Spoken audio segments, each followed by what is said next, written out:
बारामतीतच नाही तर राज्यातील सर्वच ठिकाणी उमेदवारांवर दबाव आहे अशा शब्दात आमदार रोहित पवार यांनी योगेंद्र पवार यांच्या दाव्यावर प्रतिक्रिया दिली आहे। बिनविरोध झालेल्या उमेदवारांची यादी पाहिली तर यामध्ये सर्व भाजपाचे उमेदवार आहेत। भाजपाचे सर्वसामान्य कुटुंबातील उमेदवार नसून नेत्यांच्या कुटुंबातील नातेवाईक आहेत असा आरोपही रोहित पवार यांनी केला। तसेच भाजप संविधानाला लोकशाहीला तुडवत आहे अशी टीकाही त्यांनी केली आहे।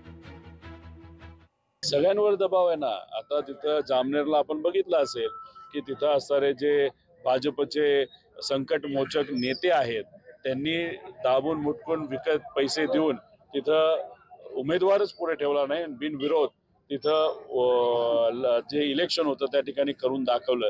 त्यामुळे अशा प्रकारे भीती दाखवणं, पोलीस प्रशासनाची भीती दाखवणं, नाही तर विकत घेणं हे फक्त काय बारामतीमध्ये चाललंय असं नाही, महाराष्ट्रामध्ये प्रत्येक ठिकाणी चालले। त्यामुळे आज जर आपण यादी बघितली, जे सर्व बिनविरोध झालेले उमेदवार आहेत ते सर्व हे भाजपचे उमेदवार आहे आणि फक्त भाजपचे सर्वसामान्य कुटुंबातले उमेदवार नसून हे नेत्यांच्या कुटुंबातील कोणाची पत्नी आहे, कोणाची आई आहे, कोणाचा भाऊ आहे, कोणाचं कोण आहे असेच व्यक्ती त्या ठिकाणी बिनविरोध झालेले आहे। त्यामुळे भाजप संविधानाला पायाखाली दुर्दैवाने तुडवत आहे, लोकशाहीला तुडवत आहे असं आपल्याला म्हणावं लागेल। लोकशाही मराठी ऐका, पहा, जागरूक रहा।